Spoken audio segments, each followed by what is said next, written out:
the remarkable thing about that is after I had that realization, I was screaming from the hilltops in a way, this exact same information, right? Like first years would come to school, I'd be like, the advice, don't go to class, don't do these things. But then people are like, no. Like, that's not right. That's not right. Right. Yeah. Like that isn't the thing. Right. So it's like, ironically, the best advice is advice that people typically get the opposite of. Welcome to the podcast, Thomas. My good friend, Thomas Graham, he's on the pod. I like to call you like the e-commerce extraordinaire. I don't think I've actually met anyone who's as successful as you are in e-commerce. But yeah, man, I mean, we'll go into if you guys want to hear about the background, we had another pod about a year ago. But I just want to kick it off. Let's go straight to it, because I think when we last saw you a month ago, we were dropping you off the airport. And when we dropped you off, Kayla and I were like, damn, what the fuck did Thomas just say? Like, there's so many nuggets in the last 10 minutes. We're like, why did you wait till the last 10 minutes? And one thing I wanted to kind of pick your brain on a little more was like your decision-making process in life, I would say.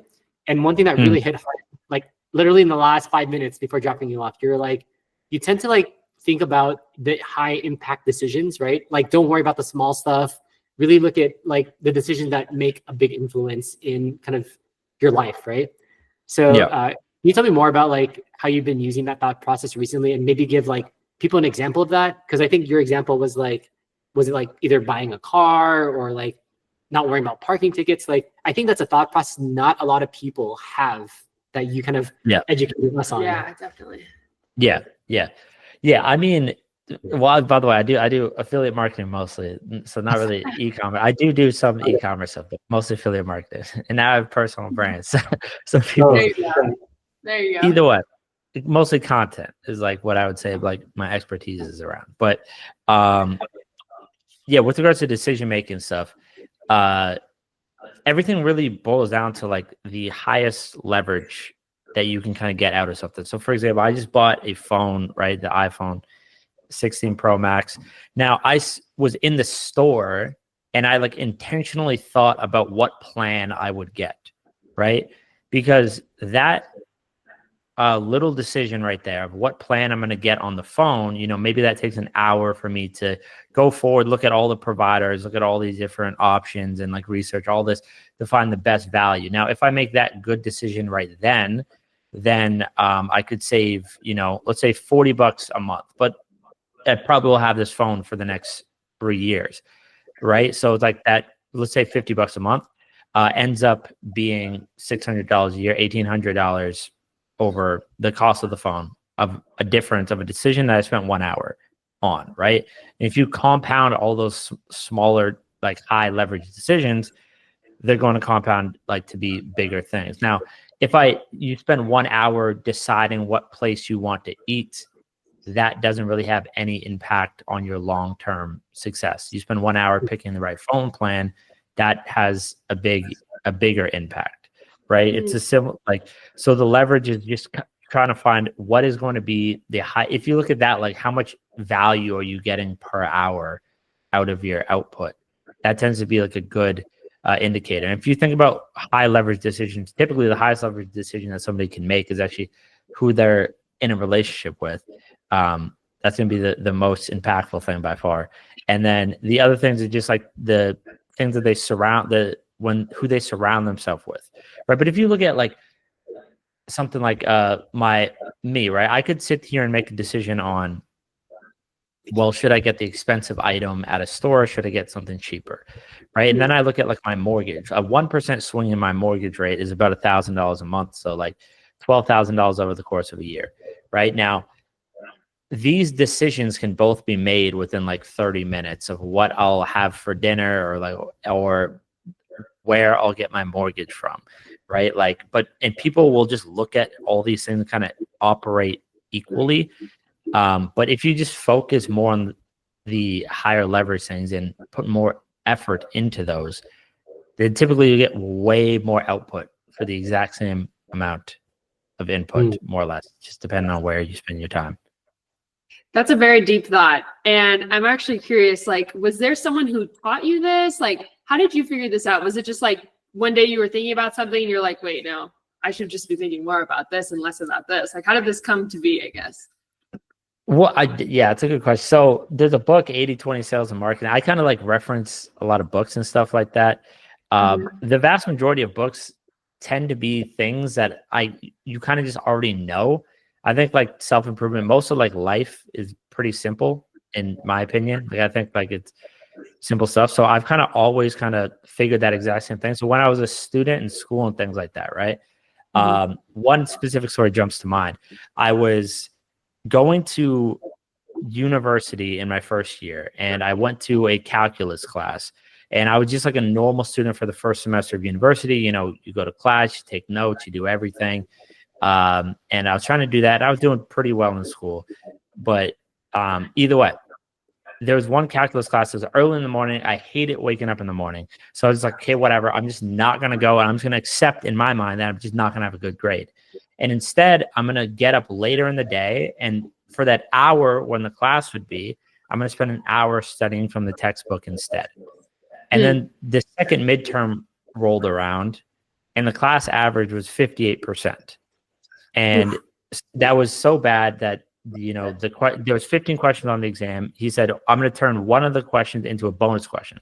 So rather than it being out of 15, it was now out of 14. And if you got one extra right, you got a bonus question, whatever. Right. So then I got 107% on that exam. I couldn't tell you what the professor looked like. Right. And I did the best that you could on that exam. Right. Now, the moment that happened, that was kind of like a groundbreaking thing to me, where I was like, oh, everybody's doing this all wrong. Everybody's doing all this all wrong. I'm like, I'm never going to class again. For the rest of university, I never went to class. I was on Dean's List, did better than like all these people. And people will be like, oh, he's gifted. Oh, he's a super smart guy. Like, no, I just put my time to the effective task. People went to class, but the class was entirely just information that you walked 15 minutes to get to class. Yeah. You're half not paying attention. You're not optimized when you're in class, or you're tired in the morning. You're like all these different things. I'm like, okay, but what if I just wake up when I'm feeling most energized? I study when I'm feeling the best. I do all these things when I'm feeling good. What if I just pursue feeling good all the time, and then I just operate under that? Well, if I do that, then I could work 1/3 of the time and do better than everybody else around me. And then it's just like, yeah, it's pretty. And then from that moment, like, yeah, I just kind of like continued to operate that exact same way after I kind of figured out that when I was like 18. And then like from there, there's other books that reinforce that same principle. At the end of the day, like every single person on the planet has the exact same amount of time, right? So the whole concept of anything is really just like leverage, right? The only thing that separates Elon Musk from a McDonald's employee is that he has better leverage of his time, right? Like he's not the smartest guy in the world. The people just as smart, people born with just as much money, people born in just as good a neighborhood, but he has better leverage. So yeah. I think that's super fortunate that you got to experience that so early on, because, you know, I grew up in the system, right? It's like go to school, get in the 9 to 5, like this is what you need to go to class. And I never really had that outside of the box thinking. So it's super cool you realize that early on. So I'll just jump in on it. The remarkable thing about that is after I had that realization, I was screaming from the hilltops in a way, this exact same information, right? Like first years would come to school, I'd be like, the advice, don't go to class, don't do these things. But then people are like, no. Like, that's not right. That's not right. Right. Yeah. Like that isn't the thing. Right. So it's like, ironically, the best advice is advice that people typically get the opposite of. Right. Yeah. Most advice is about finding a floor, not about raising your ceiling. Right. So yeah.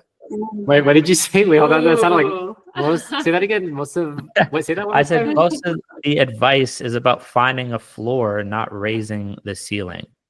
Can you explain? Can you explain that a little bit? I don't quite follow. It's like, okay, so like if I was to go to somebody, like if you said somebody goes to every class in university, they study from the textbook, they listen to the professor, they do all the traditional advice, that person likely will be okay. Right. Now, if somebody isn't studying, isn't going to class, isn't doing all these things, like they're not doing all these things, that person is either failing or they're going to be way more successful than everybody else.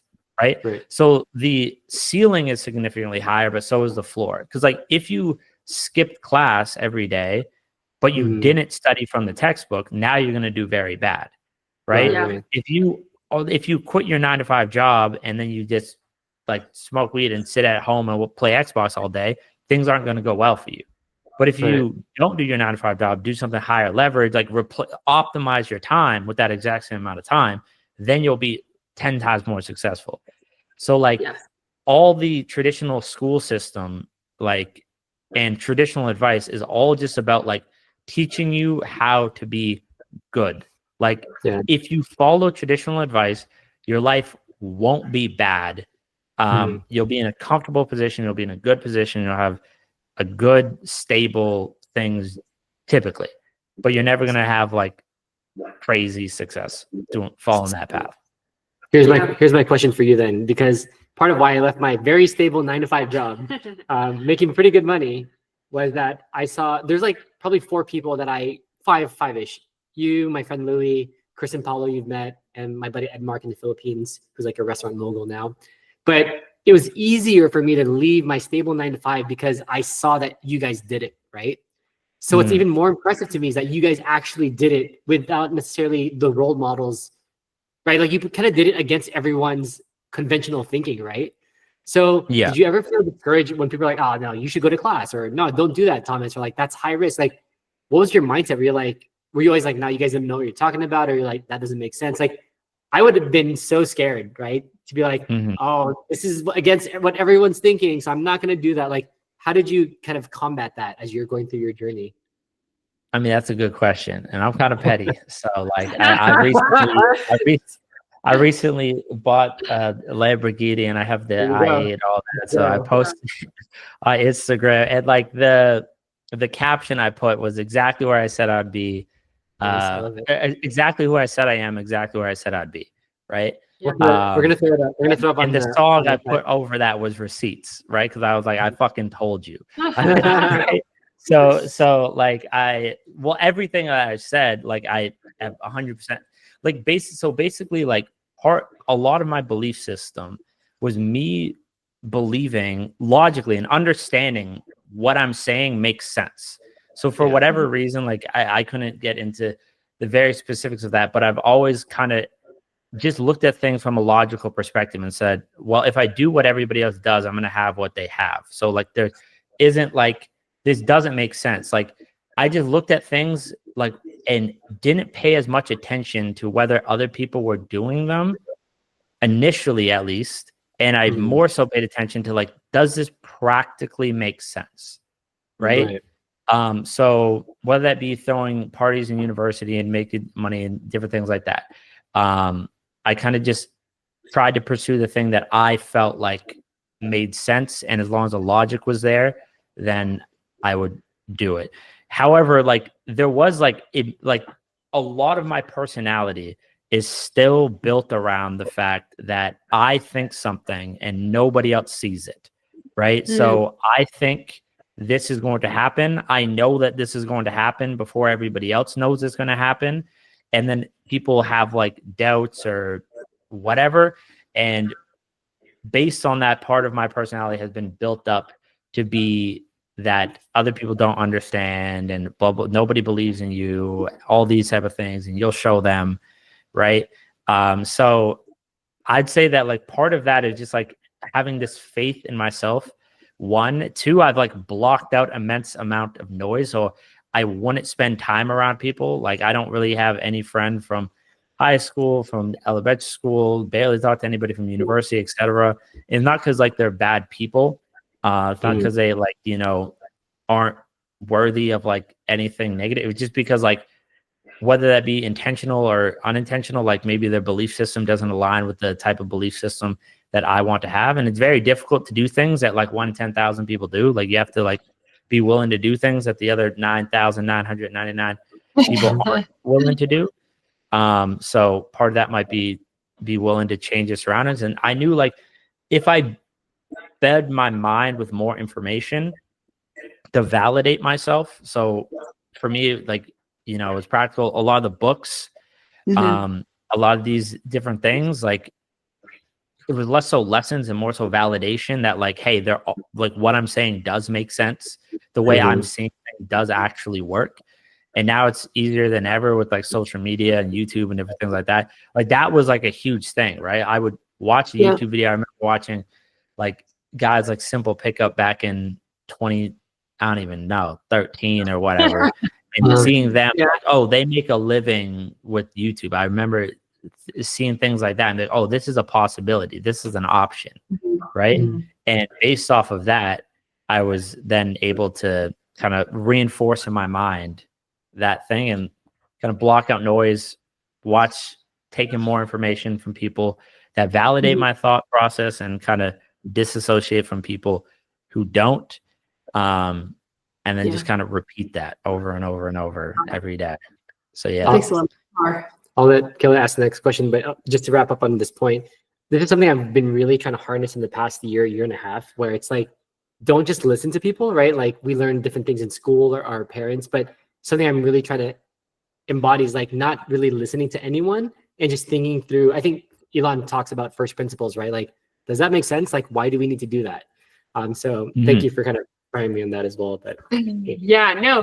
And I think something that's been really interesting from what I've heard about you from Gregory is that you started this pretty young, like this journey of like kind of finding your own path and finding your own way. I'm curious now that you've hit like this, I think, level of success for sure. Like you have probably another 50 years ahead of you. Like what does Thomas when he's 80, what is he going to be doing? Or Thomas when he's 50? Like, I'm curious to see like what your idea for your growth is going to be. I mean, that's a good question at a good time, because, you know, I'll put it this way. All my life, I've always dreamed of being the person that I am today. Right. So like when I was a kid and all that, like this is who I've been striving to be this whole time. So I haven't really put thought and consideration into the type of things that I would be doing when I'm like 40 too much. Like I imagine that I'll have like kids and like family, like that's a broad kind of idea. But I've always, when I was like 10 years old or whatever, I would see the person with the Lamborghini or the Ferrari and be like, I want to do that. And I knew I wanted to do it young too. I want to be young enough to do that. So now that I'm in like this position, now I'm just like, I don't know. Obviously, I still need to like continue to make money. It costs a lot of money to live. And just like when you don't have, like, you don't like whatever, you have less time to allow things to compound when you're young, like younger. So even to be worth millions of dollars when you're young, like a lot of people don't understand like the extent of how much more difficult it is to be a millionaire when you're 25 or 26 versus to be a millionaire when you're 40. That's like being a millionaire when you're 40 is like a similar level of difficult of being worth $100,000 when you're 25. Like, even though that's worth 10 times less. Right. So it's like, I still need to obviously make a lot of money and things like that, but I don't know. Like, I try to have a general vibe of an idea of where I'm going for the next, like, let's say 5 years, but not get too specific on like overarching goals, because you don't know how life will pan out or how you feel, how you'll feel. Right. So I don't know. I would say probably have like different things like that. And I like to get better. So I'll continue to do that. I will say, if you ever need an entourage on your private jet, we're around. I don't know if I want to be that rich. That's a lot. That's maybe too much sacrifice. Tying a few things you just said, and earlier too, like lifestyle creep, expensive to be rich. You know, it's actually quite funny because, you know, I think I met you at the beginning ish of your journey, right? Like you were still coming from broke-ish, right? And I remember that was very early. The spaghetti Thomas. How old do you think? So 89. It was 2017. So how old were you in 2017? No, I was like 6 months into doing stuff, maybe like. So basically zero, right? So it's pretty cool to have. Maybe that's also a spite I have. I was like, damn it! If I just started when Thomas started, we would have been maybe in the same place. But something that's always fascinated me with you is like the Graham Stephan thing, right? Where kind of, not Graham said, but you've also been very careful about your money, right?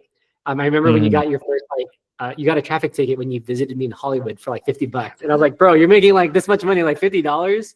But now you just mentioned, you got to be careful with like the lifestyle creep. So how do you balance like frugality and like, but still rewarding yourself with the Lambos in the house? And like I'm trying to understand like how you spend money now, if that makes sense, right? Like there's, there's somebody on YouTube, I forget his name, he's a brown guy, but like I don't even watch his videos, but I just heard him, I think it was Graham Stephan reference him talk about this, but I have a very similar belief system. It's like you spend money on the things that you care about, right? So that is the key thing. It's like I disagree with a person like Graham Stephan who's like very frugal, and maybe he's like, I honestly think maybe he's like learning now more so, because he's too far over to one side. And I would disagree with, the people who spend way too much money.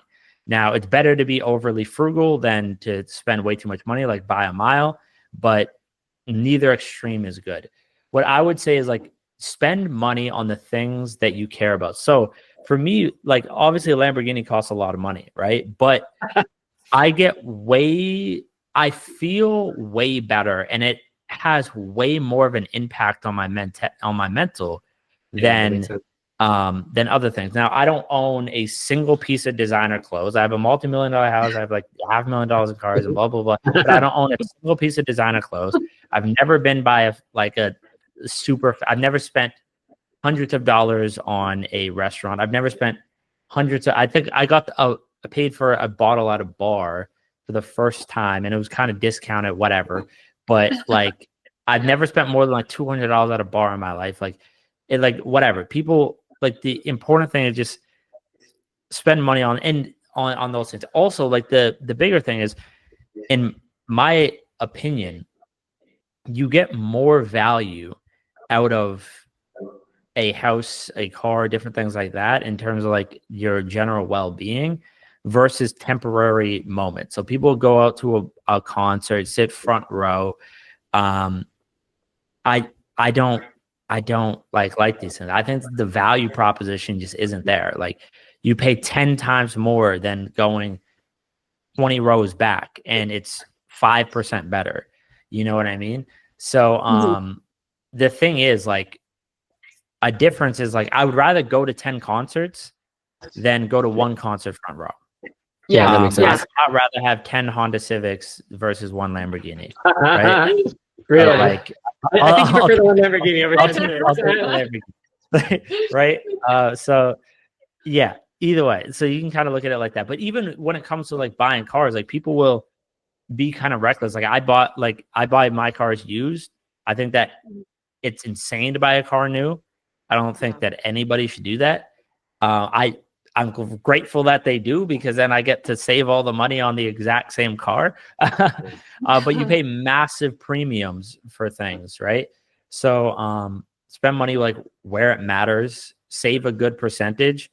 But also, when you spend money, it should push forward your belief in yourself, right? Because the story that I often tell is like, when I first bought my i8. This is like, it's crazy, like 6 years ago now. But I called my mom and I said that I was going to make enough money to buy that car and offer 2 months of income or whatever.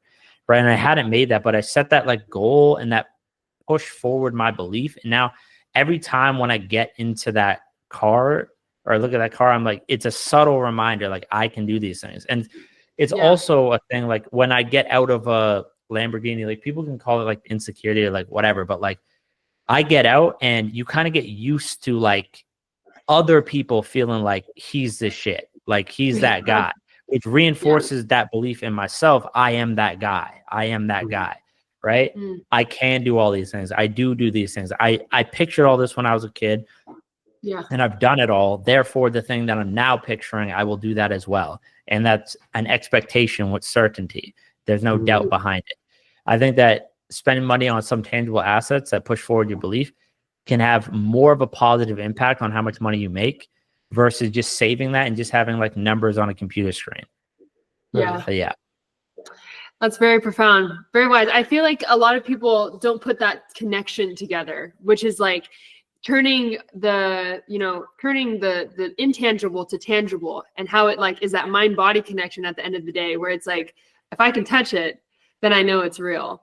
Like you said, Yeah. the numbers on the computer, sometimes it's like, okay, that's cool. But like even as we have grown our own business and I see the the zeros start to add up, I'm like, oh, cool. But then it's like, you don't really feel it until like we made this move. And I was like, oh my gosh, like, okay, I never pictured myself to be in this place at 24, but here I am. So I love that sentiment. And something that I kind of want to ask you more about too is, when I first met you, you were doing more of like the Faceless YouTube thing, and there's going to be a serious question here and kind of a stupid question here. But I'm curious then, when I remember first speaking to you about the Faceless YouTube, you're like, oh, I don't really want to be in front of camera.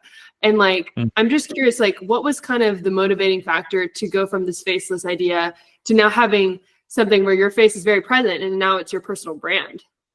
Yeah.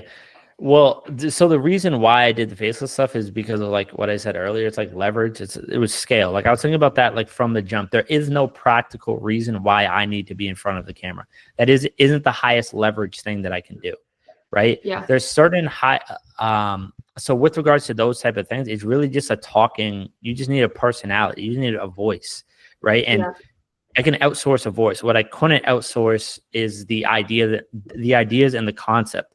So if I focus exclusively on the highest leverage thing when I'm doing like, let's say Faceless YouTube. So for example, with that, you can outsource the writing, you can outsource the thumbnail creation, you can outsource the editing, the voiceover. All those are much lower priority things. What you can't outsource is the overall vision.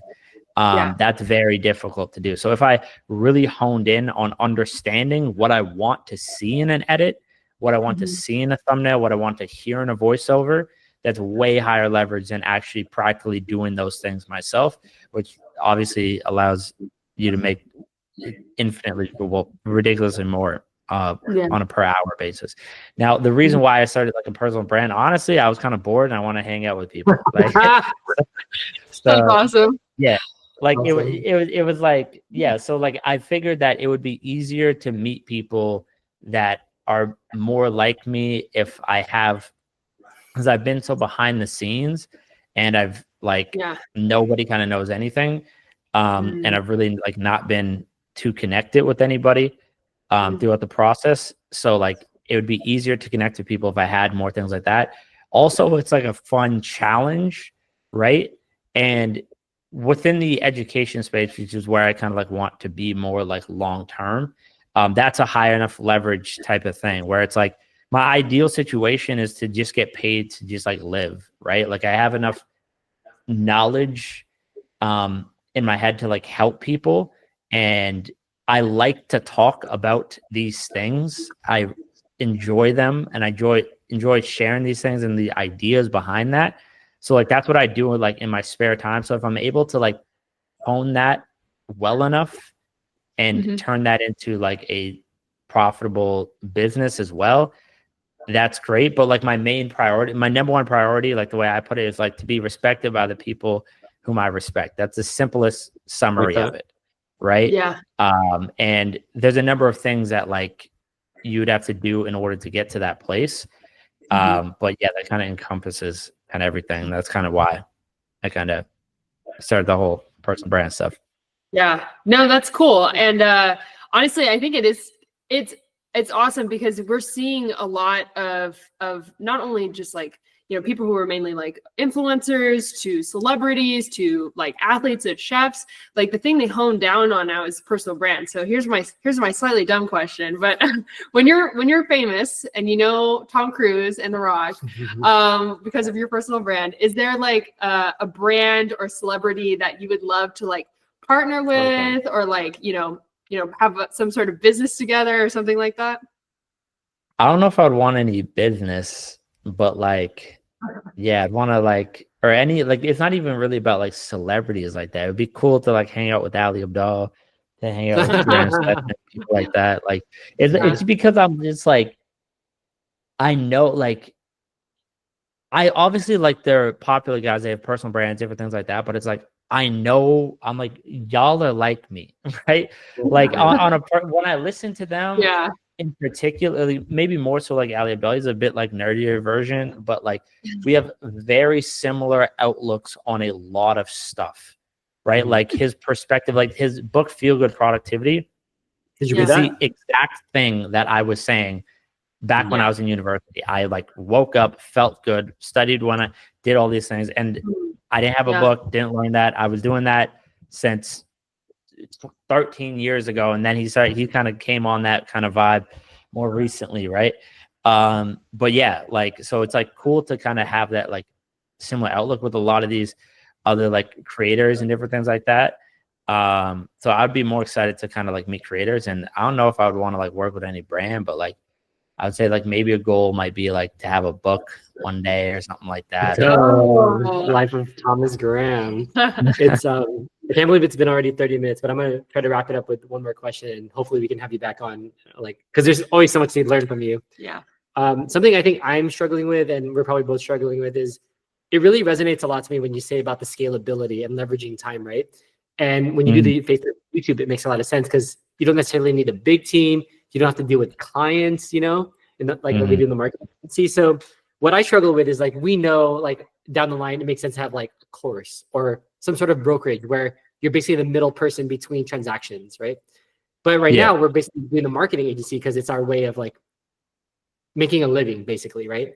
So how do you, while you're going through it, how do you like balance kind of surviving and also knowing that eventually you want to place a model that scales without us in it, right? Because right now the marketing agency doesn't really scale because it's dependent on us, right?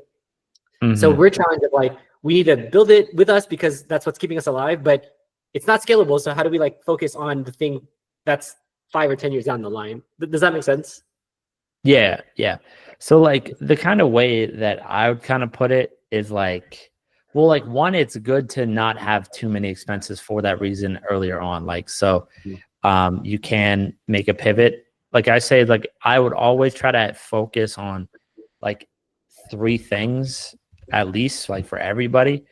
But like 3 things that are kind of like variations off, right? And you could put the majority of time towards one thing, but I'll put it this way: you can go 80%, 10%, 10%, right? So like 80% actually running the content agency, 10% like really honing in on like the YouTube thing, or like promoting the content agency or like running ad, and then 10% is running ads and doing something independent to get new clients or something like that, right? In a similar sense, like if I have a personal brand, like it's not 100% of what I do, right? Like so, like recently I've been getting more out of the Faceless YouTube space, but I'm still like doing content and making content, doing things like that. So like I still have that thing that I'm doing, doing the personal brand and this, and like I could just then shift the percentages based on how successful each thing is, right? Now Sense. then naturally, like even if you're doing a, like let's say in, like quote like a lower leverage task that is spending 80% of your time, like, or maybe not for you in particular, but somebody's working a 9-to-5 job, or like that's a lower leverage task or whatever, and a higher leverage task would be, you know, maybe working on themselves or working on a business or something like that, but they need to pay rent, they need to do different things like that, right?